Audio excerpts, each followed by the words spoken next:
Oi, pessoal, boa noite, muito boa noite. Estamos de volta aqui com o nosso Temas Espíritas em Debate, nosso TED.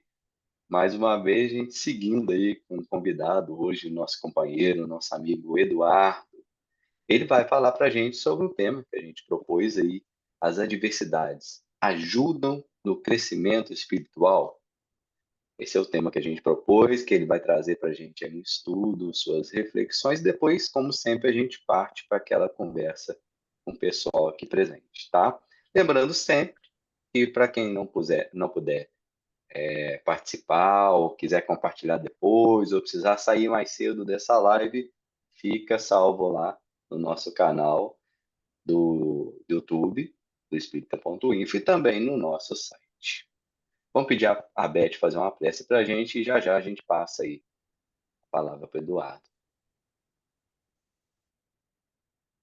Amigo Jesus, estamos diante de um tema instigante e ansiosos para ouvir o que Eduardo tem para nos trazer. Abençoa, Senhor, este momento, que sejamos capazes de, através reformularmos os nossos conceitos e crescermos em direção à luz. Fica conosco, Jesus.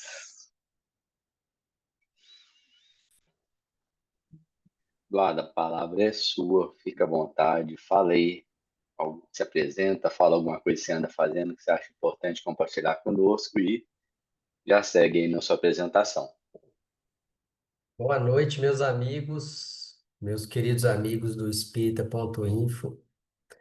É sempre uma alegria participar desse espaço democrático e um espaço bem inédito dentro do Espiritismo aqui no nosso país, né?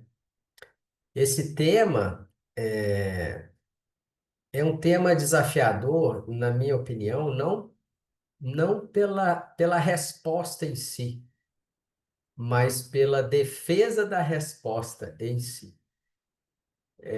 Eu tive um desafio, né? E espero apresentar para vocês algo que possa nos trazer condições para discutirmos. Como sempre, a minha intenção não é falar o máximo que eu puder. Eu, na verdade, gosto de falar o mínimo para que a gente possa trocar mais ideias e, quem sabe, aprendermos uns com os outros. A minha apresentação, Christian, eu vou fazer ela toda na apresentação de slide. Então, se você puder já colocar, compartilhar para nós, por gentileza.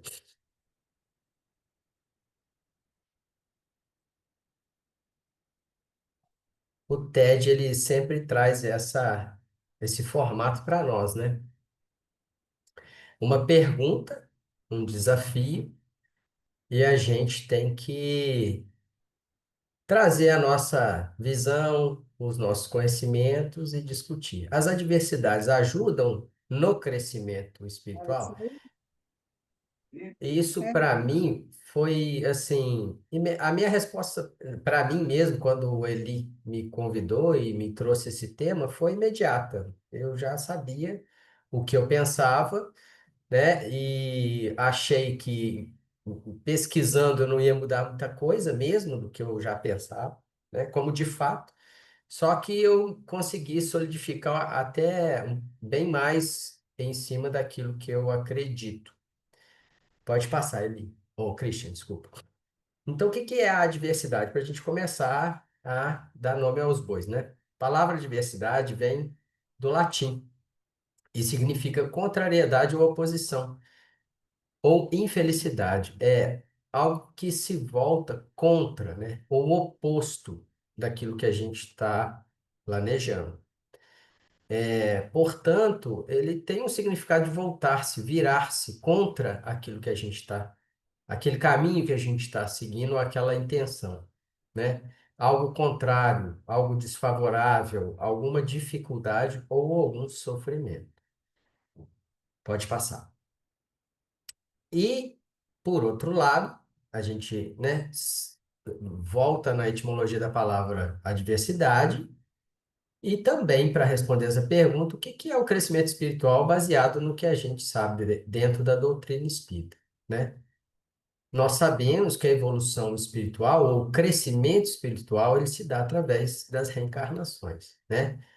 Em que a gente adquire conhecimentos, a gente desenvolve virtudes e purifica as imperfeições, né? De tal maneira que os espíritos puros são aqueles que já atingiram um mais alto grau e já desenvolveu essas características, né?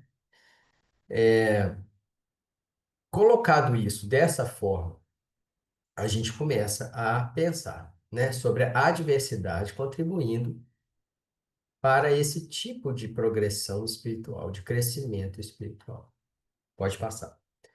Atualmente, a gente também está bastante em voga, né, o estoicismo, né, uma linha filosófica que, que nos coloca virtudes cardeais dentro do estoicismo, que são quatro: sabedoria, coragem, justiça e temperança. E como que a gente aprimora a sabedoria, a coragem, a justiça e a temperança, né? Principalmente através do enfrentamento da adversidade. Isso já vem de antes de Cristo, né? A coragem é necessária para enfrentar o medo e a dor. Então, o medo e a dor são adversidades que fazem com que a gente envolva a coragem. A sabedoria para discernir o que está sob nosso controle. A justiça para agir corretamente, mesmo em situações difíceis, né? E a temperança para manter a calma e o autocontrole. E aí fica para nós a reflexão: será que a gente conseguiria desenvolver essas virtudes, né? De acordo com as cartas de Lucílio, do Sêneca, sem o exercício de passar por alguma adversidade? Depois a gente pode discutir mais sobre o assunto, né? Próximo, por favor, Christian. O que a psicologia moderna nos fala? Ela nos traz hoje a hipótese da adversidade. Um psicólogo chamado Jonathan Haidt, ele escreveu um livro chamado A Hipótese da Felicidade. E ele traz esse conceito bem atual, né? A psicologia positiva atualmente tem estudado isso, e é uma coisa bem recente. O que que diz a hipótese da adversidade? Ela prega que as pessoas precisam enfrentar situações adversas, obstáculos e até traumas, para atingir maiores níveis de força, satisfação e desenvolvimento pessoal. Próximo. A adversidade, então, ela é benéfica? A adversidade, ela é prejudicial? Ela pode ser benéfica, ela pode ser prejudicial. Próximo. Será que a diversidade é benéfica apenas dentro de certos limites? Quando eu comecei a pensar sobre esse assunto, eu comecei a discuti-los com a minha esposa. E, em determinado momento, ela virou para mim e falou assim: Ah, Eduardo, é muito fácil a gente falar morando aqui no Brasil, num país que tem as condições que a gente tem, né? Com a vida que a gente leva. Agora, eu não acredito que uma pessoa que mora num continente africano, em condições subhumanas, consiga desenvolver algum tipo de habilidade passando pela adversidade que ela passa. Então, será que a adversidade ela é benéfica a partir de determinados limites? Será que ela se torna prejudicial? Será que a própria adversidade em si é que determina isso? Ou é uma condição do sujeito, do indivíduo? E aquilo me chamou a atenção e eu fiquei pensando, falei, mas Será que em condições de adversidade muito extrema, o indivíduo consegue tirar proveito da situação, evoluir, progredir? Pode passar o próximo. Bom, esse é um relato do Viktor Frankl. Quem não conhece, né? Por coincidência, eu estava lendo esse livro também recentemente e não existe, ou até existe, mas assim, tão ruim quanto uma situação, tão extrema quanto um campo de concentração, né? Em que o indivíduo perde toda e quase toda a sua característica de ser humano.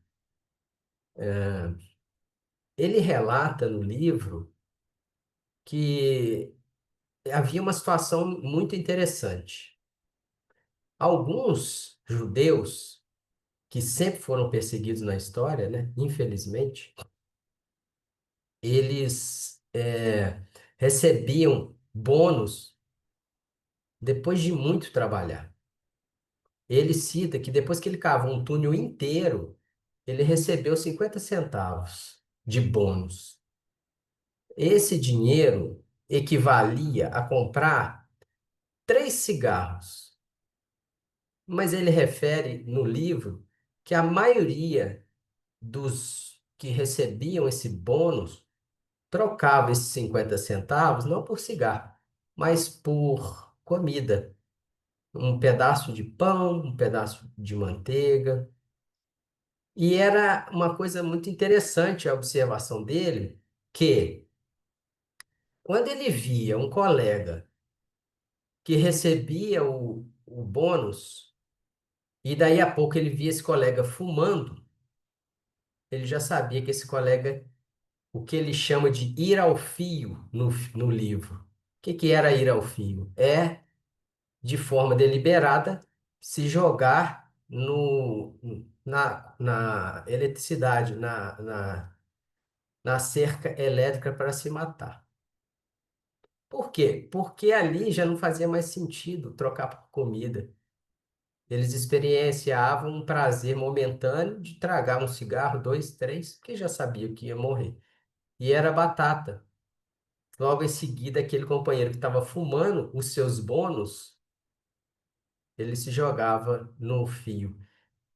E o Viktor Frankl, no livro, ele não só desenvolveu toda uma teoria psicológica em cima, como ele foi capaz de superar, ele e tantos outros, né, um extremo de adversidade na vida.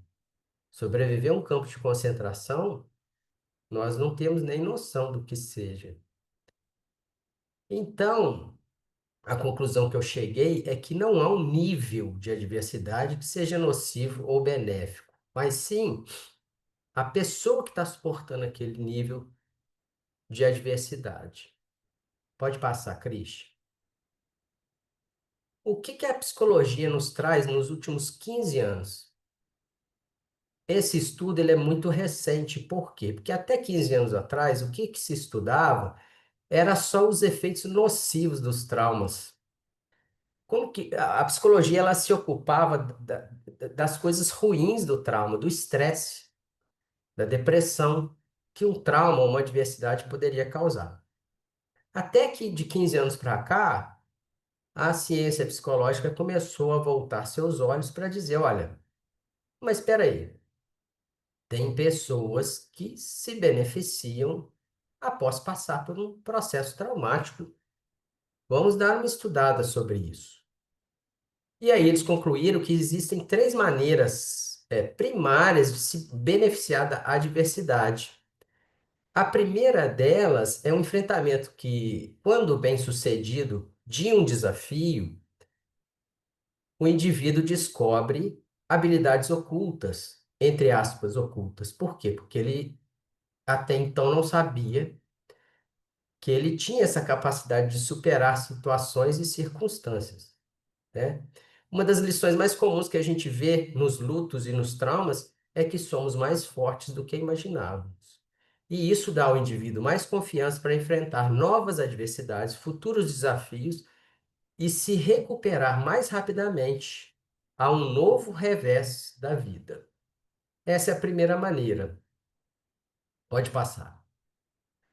A segunda, que é a adversidade, ela age como um filtro para o indivíduo.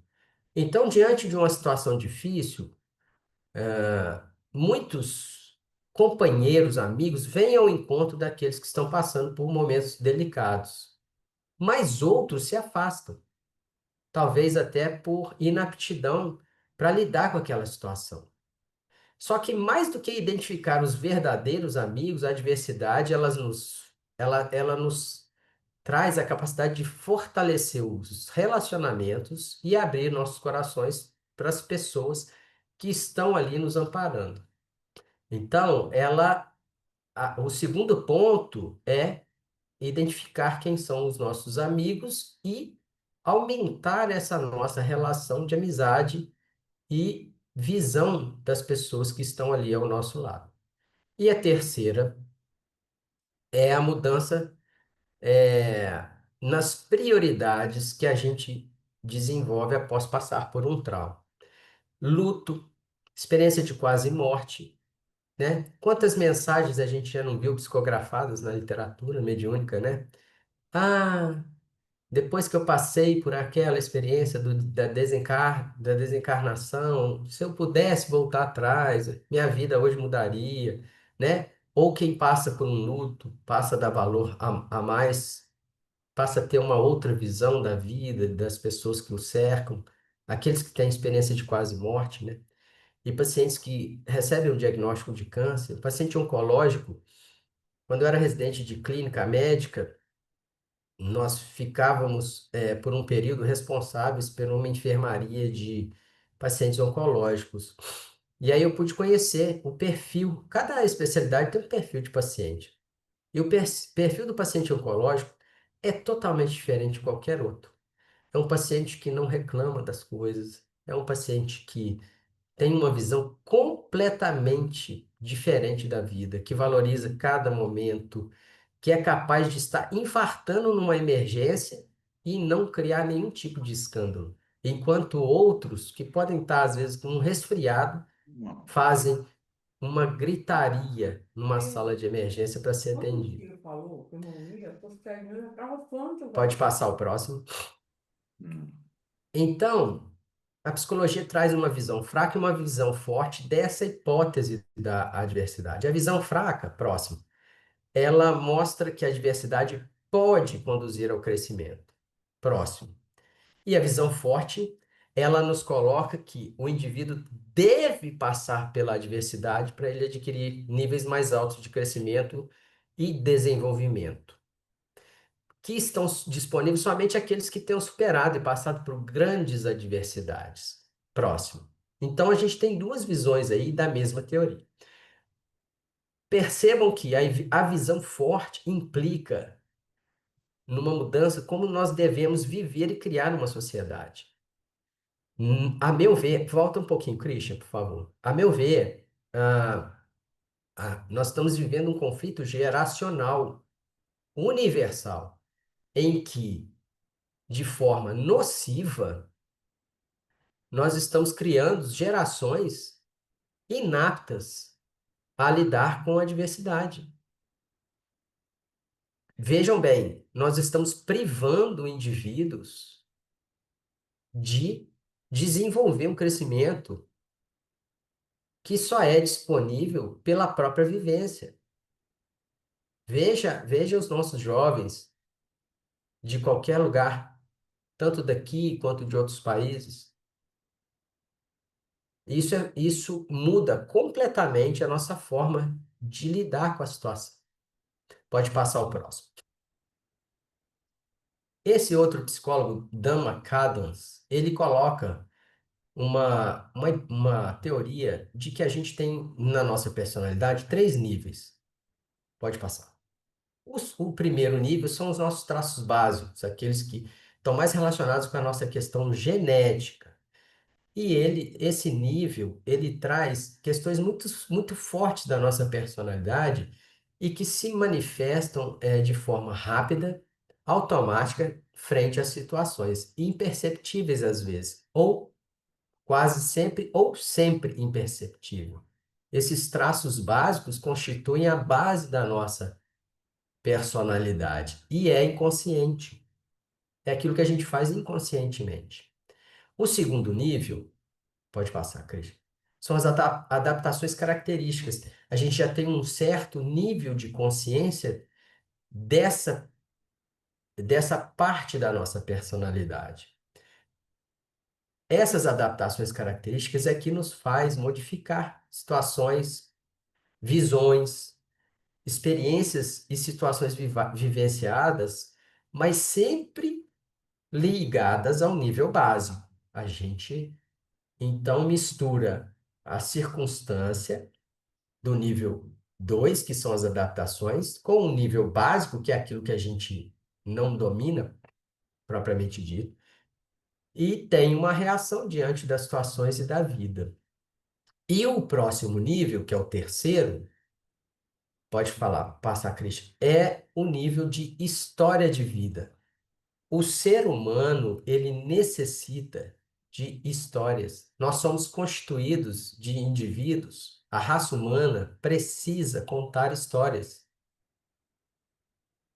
E a gente precisa de ter uma história em desenvolvimento que integra e reconstrói o passado, a percepção do presente e a antecipação do futuro num mito coerente e, próximo, Christian, vivaz para ilustrar a vida de alguém.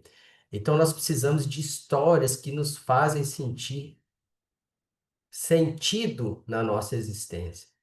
Então, a gente tem o nível básico, o nível das adaptações, que faz com que a gente transforme projetos, idealizações, e tem a história de vida. O ideal é a gente integrar esses três níveis. A criação consciente da nossa história, ela está baseada na interpretação das experiências que a gente vivencia associada ao que os outros dizem a nosso respeito. Isso é um nível mais consciente ainda da nossa personalidade.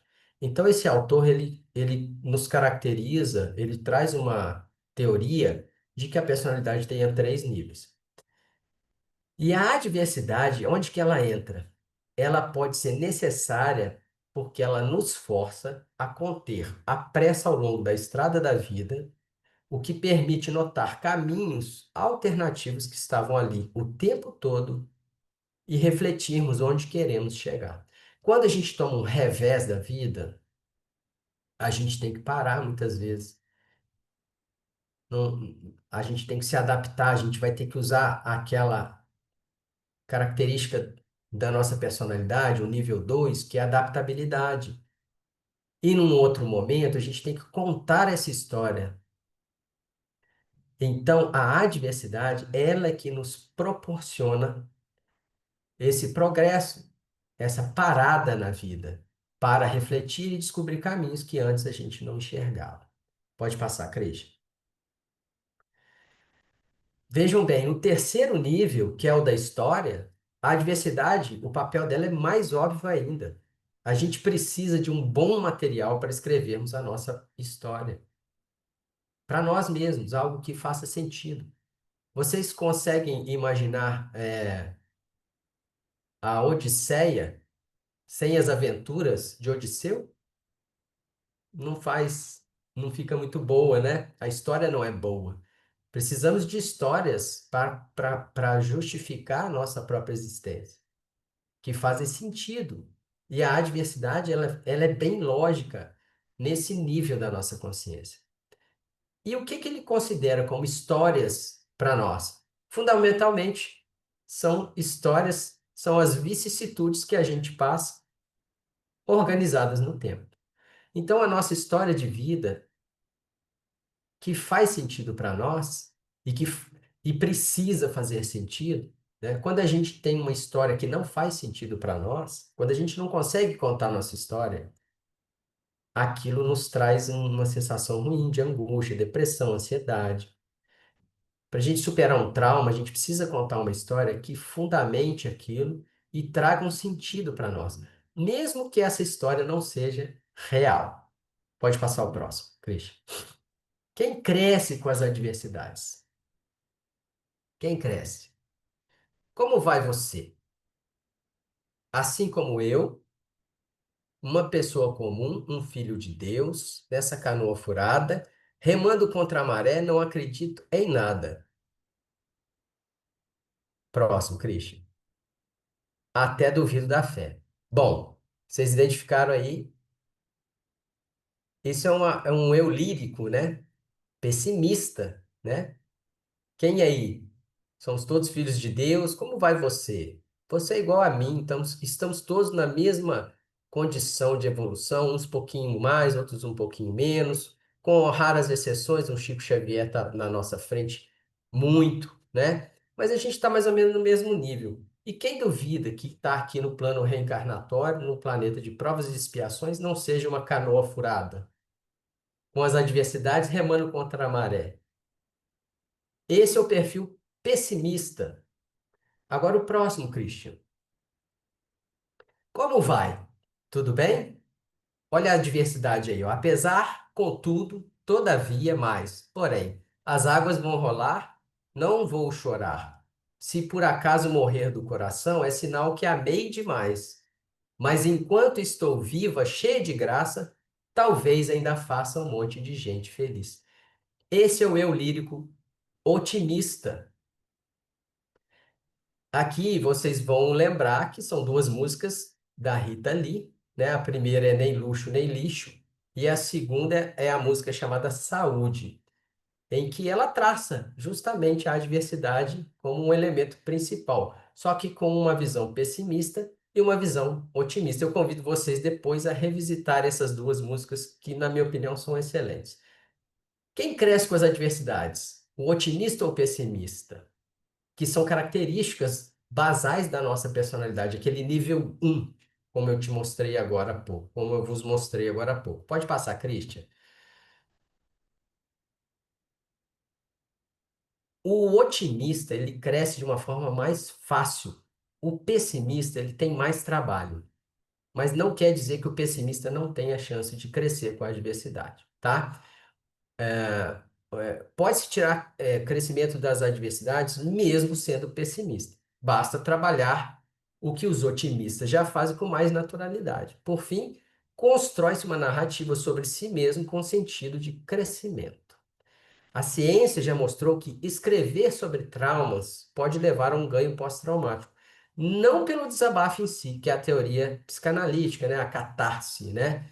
Mas sim por fazer sentido diante da história. Então você escreve sobre seus traumas, suas adversidades, e com isso, regularmente, o estudo que foi feito foi com pessoas escrevendo sobre seus problemas e reavaliado um ano depois essas pessoas, né?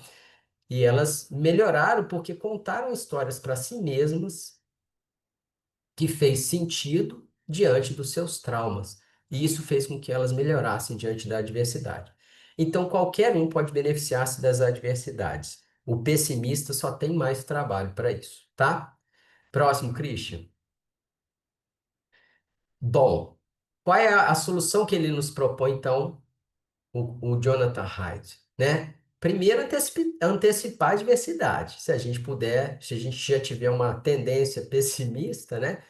Ele coloca aí como a meditação, como um grande instrumento, a terapia cognitiva e a medicação. No caso, ele cita os antidepressivos mesmo, tá?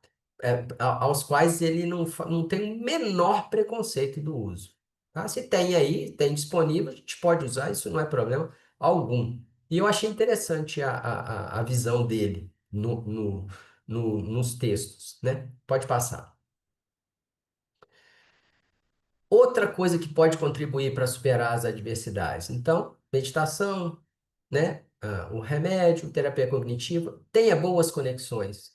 É importante a gente ter pessoas com quem a gente possa conversar, com quem a gente possa trabalhar e fazer um sentido de uma história traumática para nós mesmos. Amigos, tenha um ou dois amigos, ou até mais, né? Aquela rede de pessoas que possam te auxiliar. Isso também contribui para que a gente possa superar adversidades na vida. Próximo, Christian, por favor.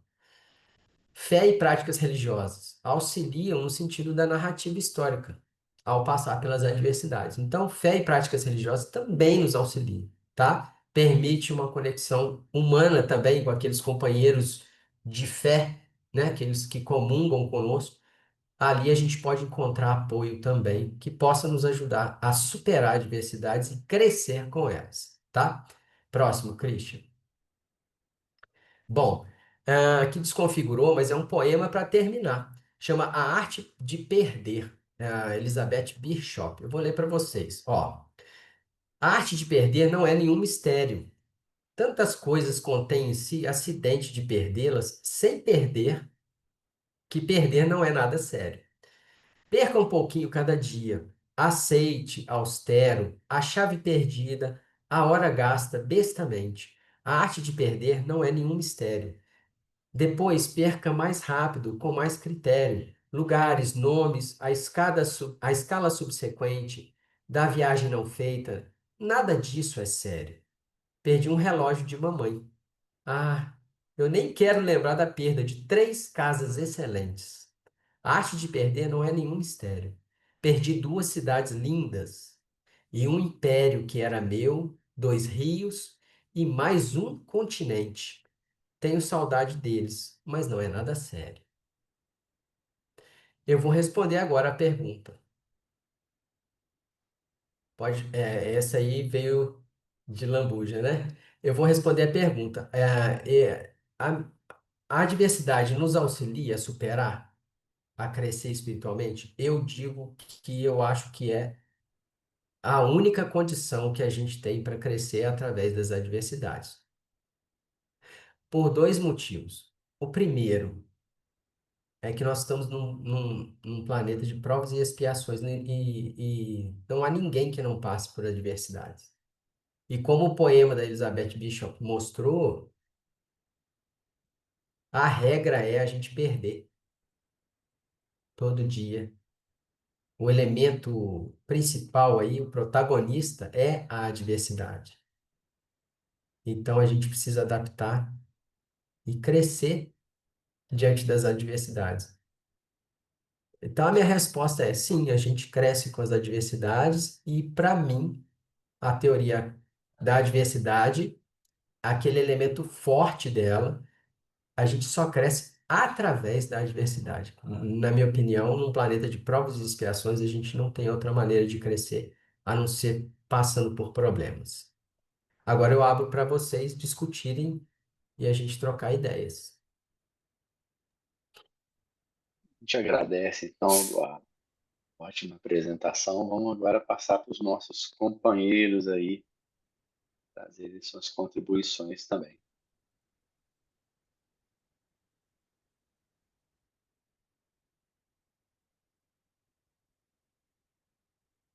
Vamos lá. Quem quiser começar, fique à vontade.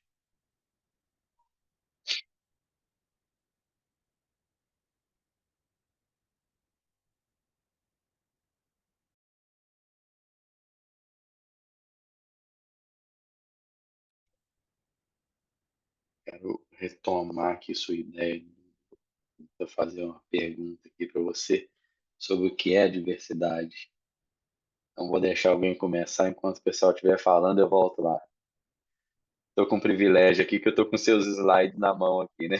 Eu posso voltar. O povo não pode. Posso falar então, já que ninguém se Claro. habilita? Vai lá, ele. Eu confesso que esse assunto, quando eu vi a divulgação dele, eu falei, meu Deus do céu, o que nós vamos discutir nisso, né? Porque a resposta óbvia é assim, não tem dúvida nenhuma, que a diversidade promove crescimento, né? Em todos os aspectos, né? Então, assim, mas o que me provoca muito nesse assunto é que existe uma ideia, né? E aí eu até quero discutir com o colega aí que fez a apresentação, né? Adorei você trazer Viktor Frankl. E na hora até pensei também em Gaza, porque o questionamento que a pessoa fez lá para você, né? Eu achei muito interessante. Será que dá para a gente falar isso, por exemplo, para alguém que está passando fome em Gaza, já naquela situação onde não entra água, não entra comida, não entra medicamento, não entra nada, e as pessoas estão ali se matando umas às outras para disputar um pouquinho de farinha, né?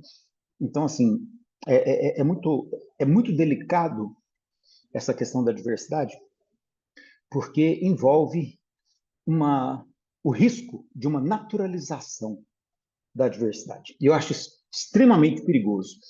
Então, assim, aí quando você falou da teoria forte, eu falei assim, ó, será que nós podemos mesmo considerar a diversidade como necessária? Eu acho essa afirmação muito perigosa, porque ela pode nos conduzir, não é que nos conduz, mas uma pessoa menos avisada, com um senso crítico menos acurado, ela pode, de repente, achar que essa explicação é justificadora da diversidade. A gente vê isso muito no meio espírita, né? As pessoas dizendo assim, não, mas isso é uma provação que eles têm que passar por isso. Não, não tem. Ninguém tem que passar por isso, não. Ninguém tem que ser estuprado, ninguém tem que ser morto, ninguém tem que ser assassinado, ninguém tem que ser assaltado, ninguém tem que apanhar, ninguém tem que ser torturado, ninguém pode apanhar da polícia. Isso não deve acontecer. Né? É como eu vejo. Isso não deve acontecer. Se acontece, aí eu volto na sua fala. É por conta da, da enorme estupidez que ainda vigora nas nossas relações interpessoais, né? E aí, eu fico com muito medo dessa abordagem, porque ela nos leva àquela outra questão que até você comentou no final, né, que só se cresce na diversidade. Eu me pergunto, por que a gente não pode crescer na alegria? Por que a gente não pode crescer na felicidade? Por que a gente não pode crescer no amor? Por que a gente não pode crescer nos sentimentos enobrecedores? Sabe? Por que não? Então, eu queria colocar isso para você nos ajudar a pensar sobre essa perspectiva. Muito obrigado pela contribuição e espero ter me feito assim bem inteligível na minha colocação. Obrigado. Quer comentar, Eduardo?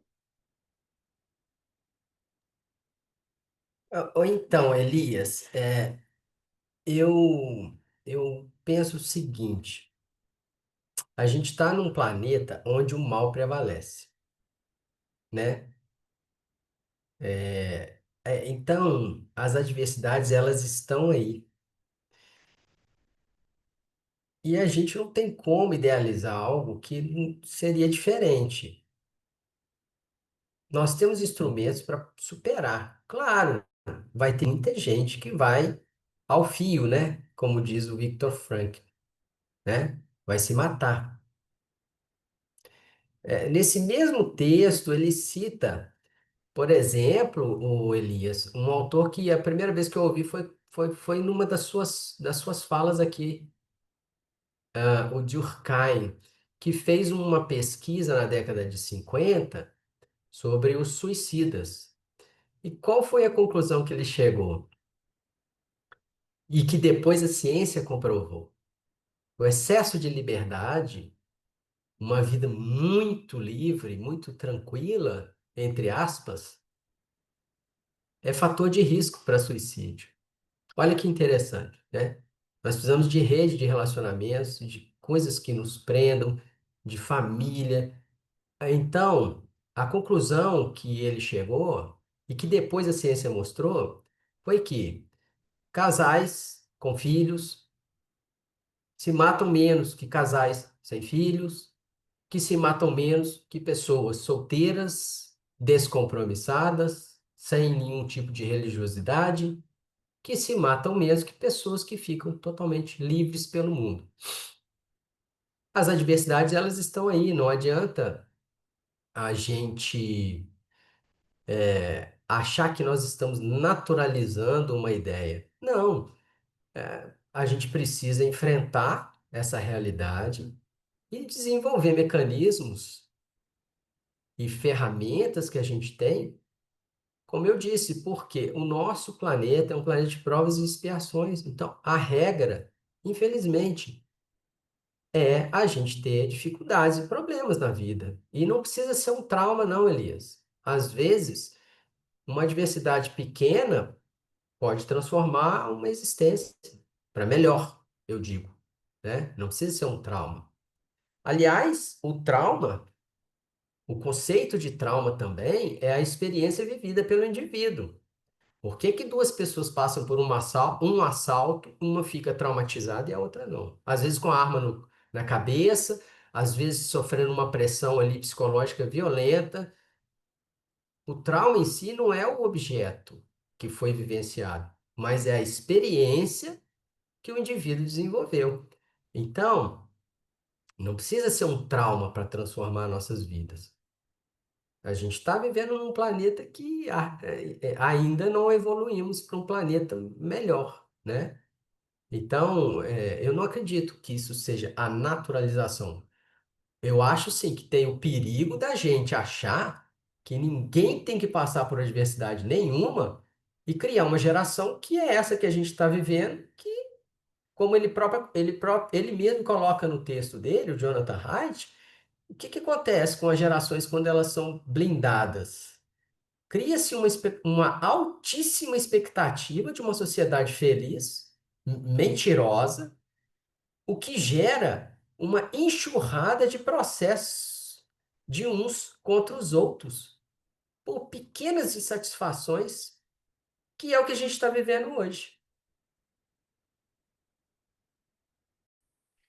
Vamos passar para o Ricardo agora. Olá, pessoal. Edu, excelente sua apresentação, gostei demais. Algumas questões aí. Eu era menino, conheci em Guarani um senhor que era muito perturbado, né? Cidade do interior, aquela coisa, né? Ele tinha um apelido lá, era um cidadão de uma boa família, assim, do ponto de vista financeiro, mas muito perturbado, coitadinho. E os antigos diziam que ele ficou assim quando voltou da guerra. Ele foi na Força Expedicionária Brasileira, teve na Itália, e as pessoas que o conheceram dizem que era um rapaz ótimo, inteligente, alegre, voltou da guerra desse jeito, e o diagnóstico na época era neurose de guerra, né? Era um termo que se usava antigamente e tal, o que hoje se chama de TEP, né? Transtorno do estresse pós-traumático. A vida dele foi uma vida muito ruim, ele morreu totalmente assim, alienado à vida social, etc. É, Muitas pessoas sofreram isso e não se recuperaram, né? E eu fico pensando, qual o sentido dessa adversidade para indivíduos assim, na medida que eu não acredito que ele não se esforçou para superar isso. Eu acho que ele não conseguiu superar isso, né? Porque ele sofreu o trauma e voltou. Numa época que não havia grandes recursos, né? Psicologia era rara, é muito cara, né? E ele não conseguiu, simplesmente não conseguiu. Então, eu não vejo como sendo um fracasso dele no livre-arbítrio. Eu acho que foi uma contingência a qual ele não deu conta. Então, será que o aprendizado desses casos a gente tem que entender, ou não houve aprendizado, ou a gente tem que jogar isso para o futuro existencial, né? Na dimensão espiritual, em outras encarnações. Será que de alguma forma isso poderia significar crescimento para ele? Na medida que nessa encarnação não houve, a princípio nenhum, essa é uma questão. E a outra questão é uma frase muito antiga que diz que Deus dá o frio conforme o cobertor, né? É uma ideia de que se nós recebemos determinada prova é porque a gente tem condição de vencer. Entre os espíritas, a gente às vezes ouve, né? Tem que ter evolução para sofrer, né? Se o sofrimento vem, a gente tem condição de superá-lo. Mas quando a gente pega uma situação como essa, que ele não teve condição de superar, será que esse ditado, Deus dá o frio conforme o cobertor, ele procede? Ou há uma generalização aí, ingênua, etc. Queria ouvir a sua opinião sobre isso.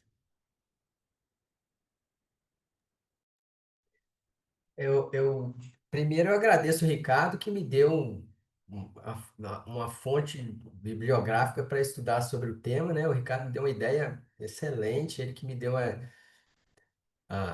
uma das fontes, né, que eu pesquisei e que eu achei fantástico. Ô, Ricardo, como é que eu vou te responder?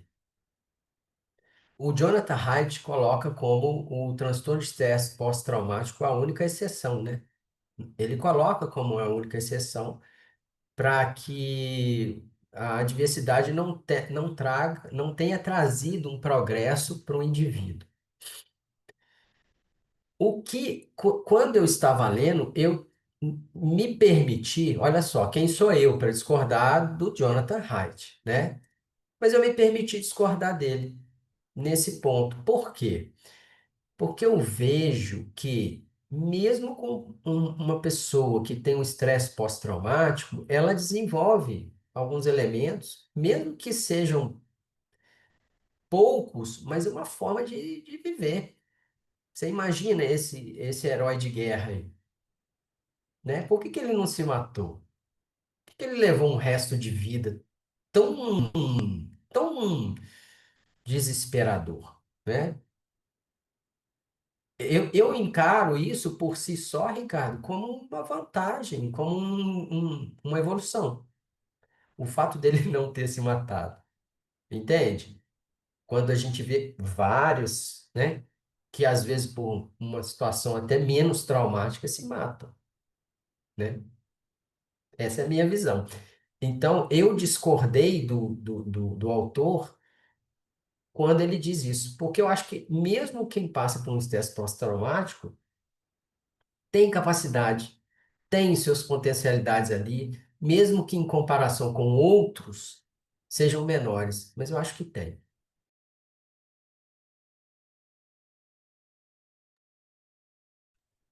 Eduardo, Boa eu vou noite. Tem algum. concordar. Ai, desculpa, Pode Cleide. falar, né? Depois eu falo. Pode falar. Boa noite a todos e todas aqui. Excelente apresentação, Eduardo. Muito obrigada. Em relação a essas questões que você trouxe, como você trouxe duas músicas, eu adoro música, eu sempre conecto as coisas com as músicas, sabe? Inclusive as aulas que eu dava alguns anos atrás, eu usava as músicas nas aulas. Daí eu lembrei, né, fazendo um pouco de contraponto em relação às músicas que você trouxe, eu lembrei daquela música da década, duas músicas da década de 70, do Jorge Ben, Moro num país tropical, abençoado por Deus, né?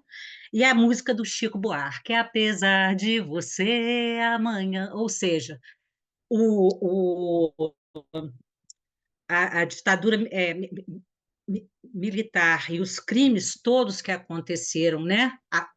Acontecendo e o Jorge Ben trazendo essa música e muitos outros, né? Ou seja, que beleza, né? Abençoado por Deus, tem carnaval, tem, enfim, né? Tem um fusca e tem um violão, né? Enfim. Então, assim, eu entendi, tá? Eu só trouxe isso agora porque eu lembrei mesmo, mas eu entendi a sua proposta. Mas, assim, eu acho muito interessante essa música. Daí eu também penso que que diante de tudo que vocês trouxeram, para mim, tá? Na minha opinião, eu fico pensando que o sofrimento ele pode trazer sim, né? E ele tende a trazer sim, né? Um aprendizado. Só que ele não pode ser o fator preponderante para que a gente consiga lidar com a adversidade. Eu acho que isso daí vai cair naquilo que o Elias trouxe, com o Elias Moraes, né? Você acaba legitimando várias questões que levam as pessoas, que levam as sociedades, né? Que levam os chefes de Estado, que levam, enfim, que as pessoas sofram, mas que, ou seja, não, elas sofrem. Eu sei que você não falou nesse sentido, é óbvio que não, né? Mas eu estou falando o seguinte: eu também acho que é perigoso. É isso que eu queria falar. Eu acho que não pode ser a única via. Ela faz sim, mas eu acho que nós temos, ao longo do processo histórico, a gente tem, né? E ao longo do nosso desenvolvimento moral, espiritual, enfim, ético, eu acho que nós temos como ir diminuindo isso. É só isso que eu queria falar. Gostou da música, Eduardo? Das músicas? Gostei, é uma visão otimista, né? É um otimista, né? Eu já não penso como otimista, tá? Assim, eu entendi o que você falou, mas eu penso de uma outra forma. Ele está desviando, de repente, um assunto muito caro, né? As pessoas estão sofrendo, as pessoas estão sumindo, e ele traz, eu não sei nem se essa foi a intenção dele. É isso que eu estou, né? Mas assim, ele traz na música. Desculpa ele aqui, obrigada. Eduardo, assim, eu vou concordar com o Elias, na perspectiva de que a diversidade, eu até coloquei no chat aí o conceito que você traz, né? Então, há um sinônimo aí em relação à diversidade quanto infelicidade, né? Eu vejo que é um caminho possível desde que o sujeito esteja propenso a aprender com isso, desde que ele esteja propenso a tirar algo disso, como você colocou, algo de positivo, né? Que há essa condição. Se o sujeito não tem essa condição de retirar algo de positivo, eu não vejo que a diversidade ela possa contribuir para o progresso. A própria psicologia positiva, ela reconhece algumas dificuldades no lidar com o sujeito, como você citou aí, com um transtorno pós-traumático, um sujeito, por exemplo, que tem um outro tipo de transtorno, uma esquizofrenia, por exemplo, como uma diversidade, ele poderia tirar algo é, de positivo, algo que vá contribuir para o seu progresso, uma depressão mais severa também, às vezes o sujeito não tem condição psíquica de reconhecer algo de positivo ou de tirar algum aprendizado diante de infelicidades ou de adversidades, né? Então, eu entendo que é uma possibilidade na vida, mas eu prefiro ficar com a visão positiva, que é essa que o Elias trouxe, né? Eu acho que a gente ganha muito mais no amor. A própria psicologia positiva, ela traz diversos estudos mostrando os benefícios relacionados a atitudes empáticas relacionadas à gratidão, o quanto que fisicamente, biologicamente a gente ganha, psiquicamente a gente ganha, e as consequências sociais são patentes, né? Então,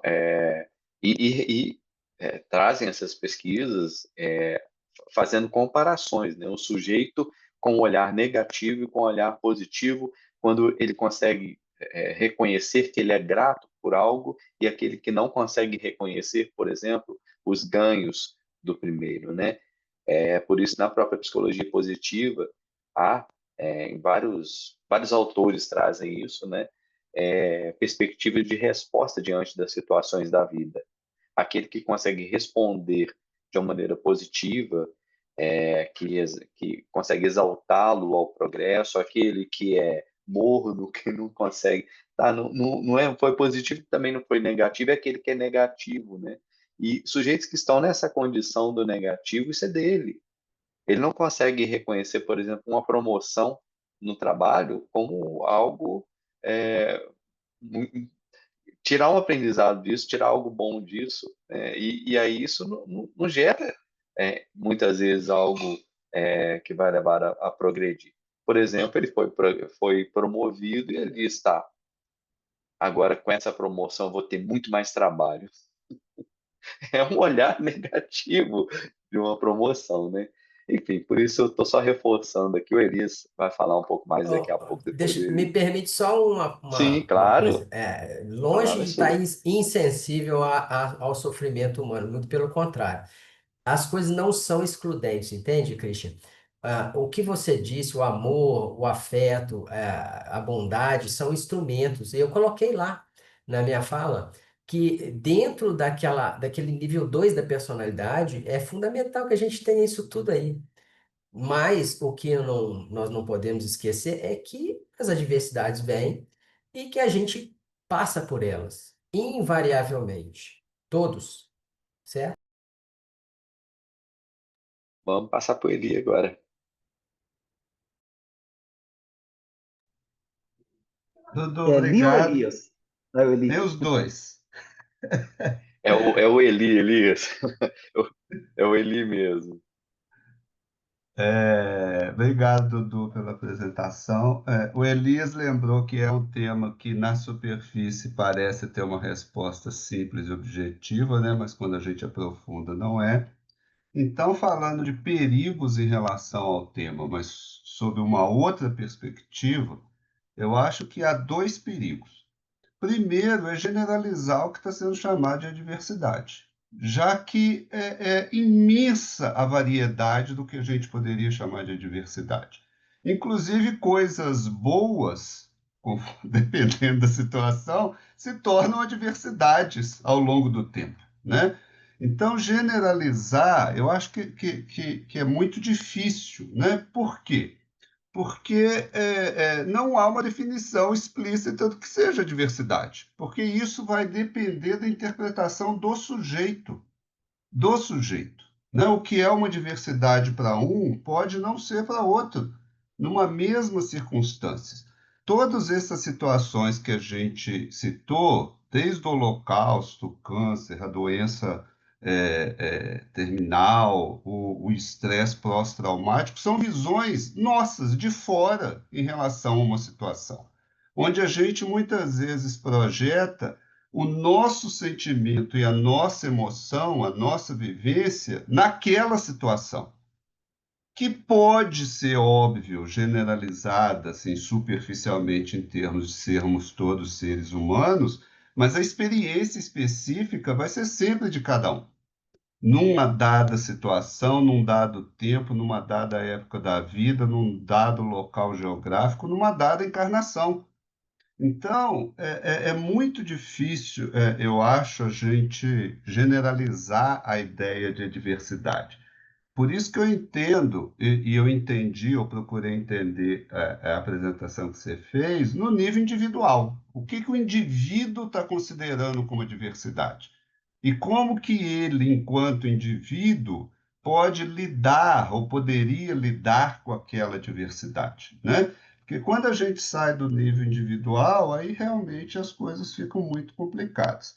Há um grande problema, já vários TEDs diferentes, a gente discute a questão da dor.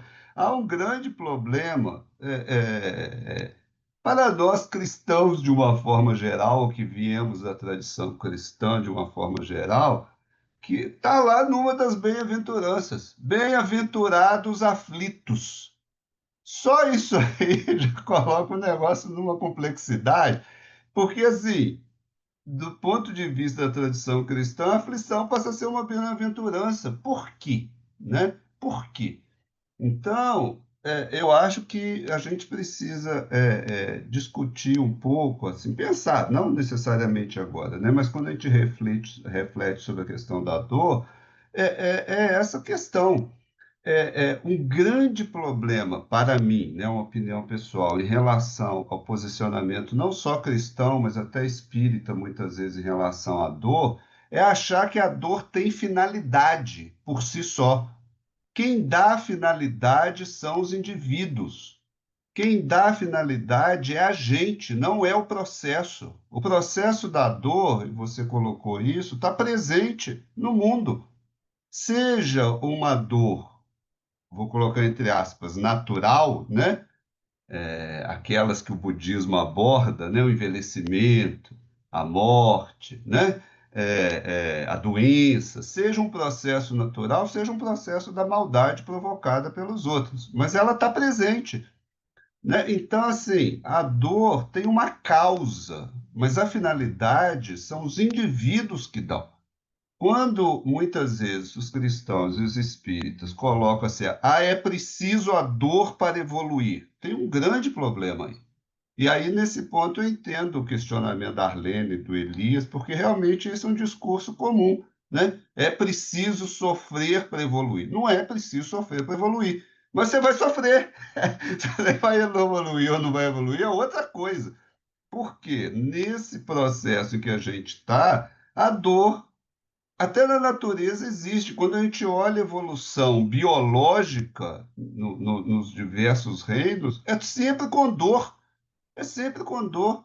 O instinto de conservação foi desenvolvido justamente porque tinha uma diversidade constante contra a vida. E esse instinto prevalece ainda hoje na maioria de nós.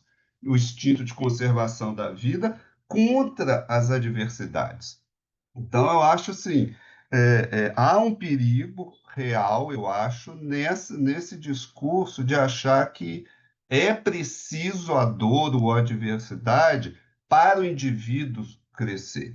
Mas, ao mesmo tempo, eu acho que há um perigo no sentido de dizer assim, não, eu podia crescer sem adversidade, porque isso não existe.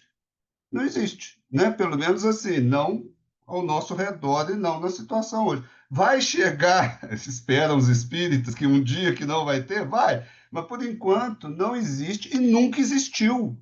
E nunca existiu.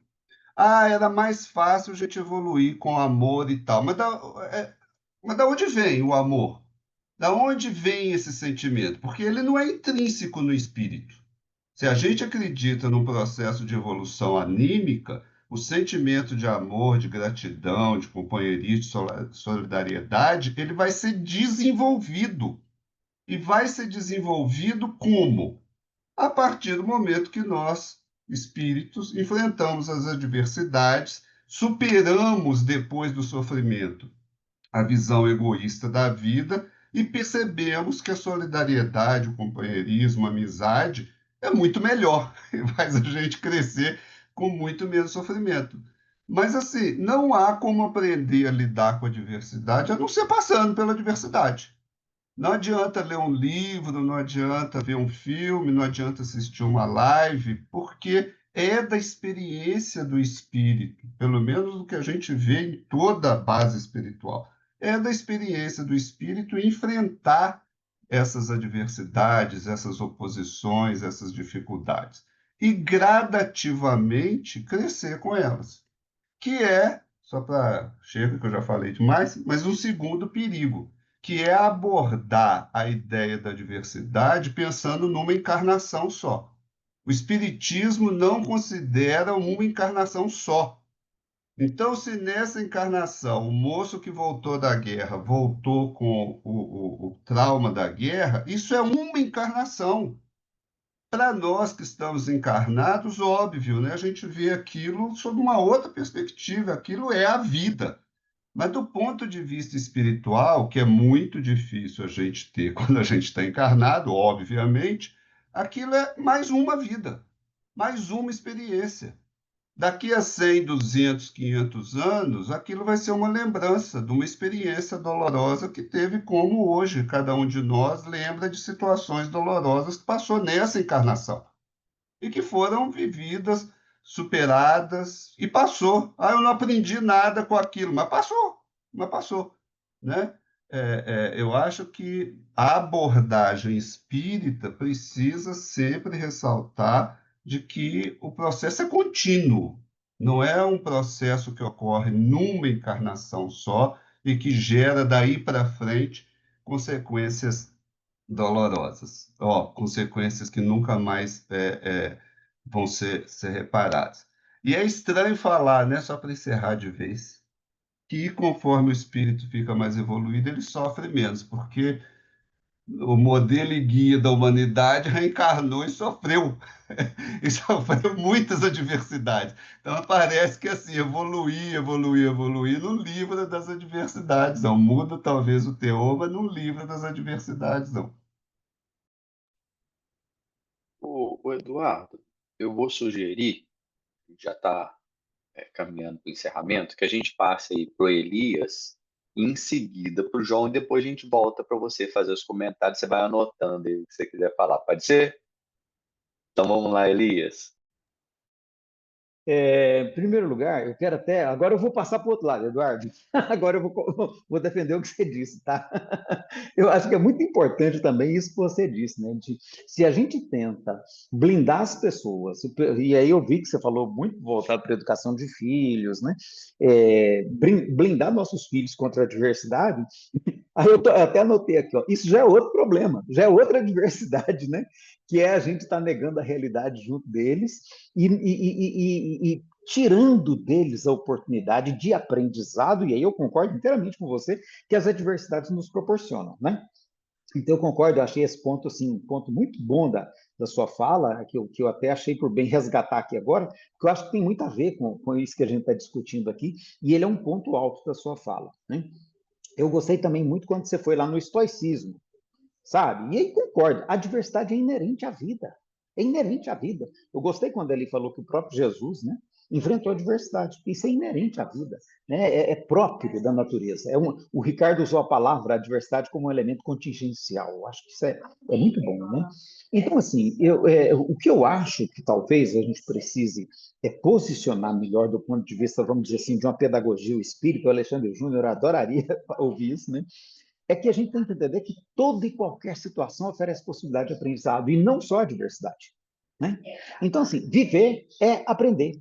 Né? Estar vivo, estar na vida de relação, de interação, é aprender. A gente aprende pelo amor, aprende pela alegria, aprende pela esperança, a gente aprende pela dúvida, pelo medo, pela dor. Né?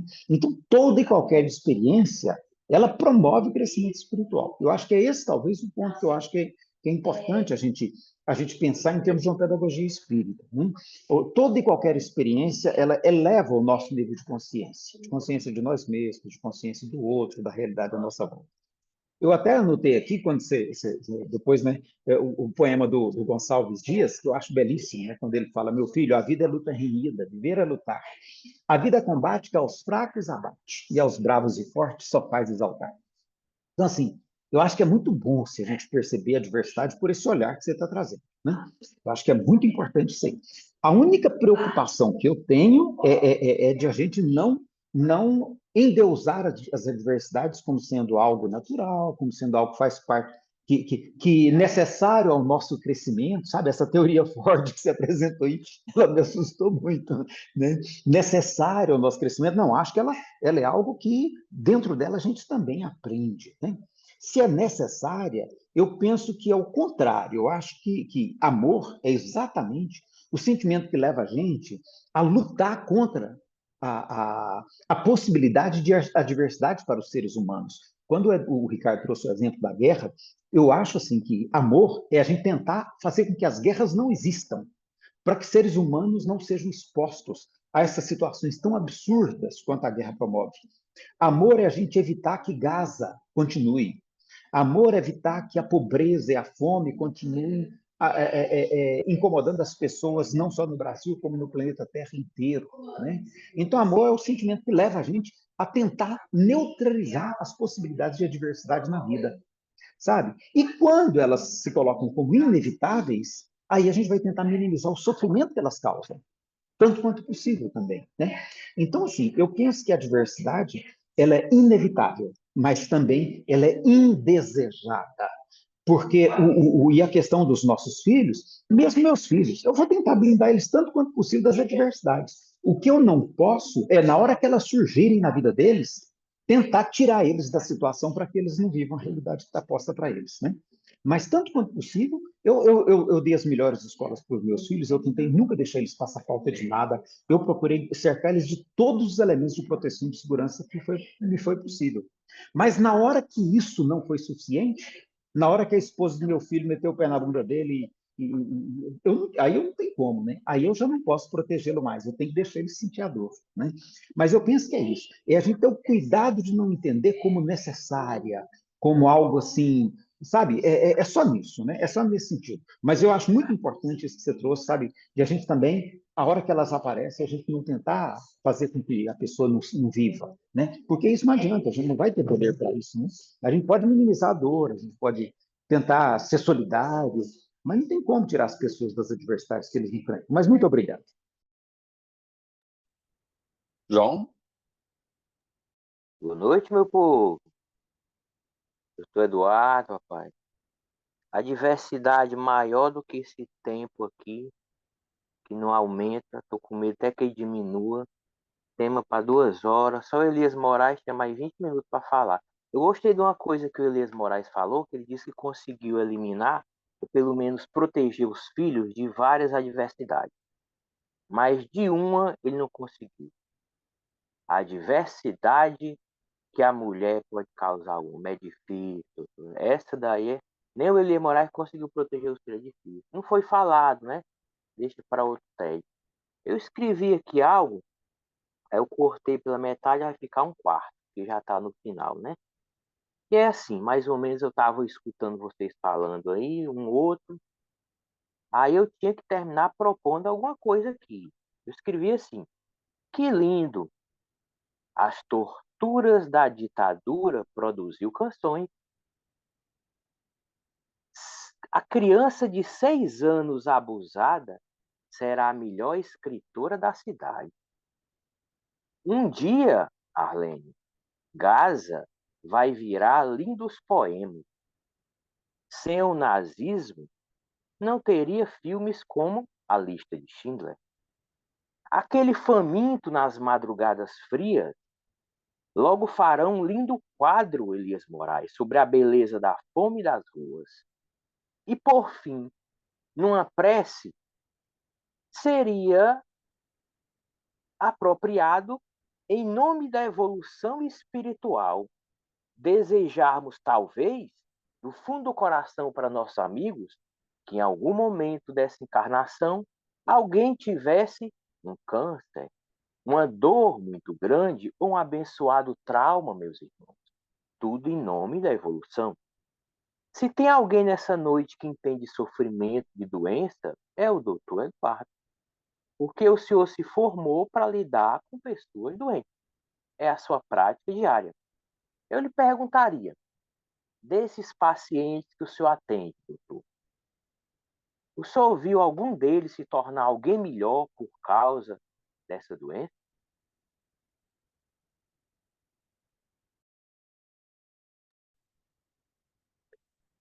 É difícil responder isso, por quê? Porque eu de individualidade com cada paciente, né?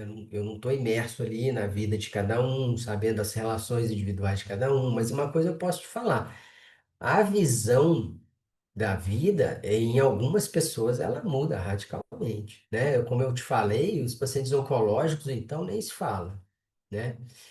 Eu só queria chamar a atenção, e talvez o erro tenha sido meu, da gente confundir a diversidade com dor,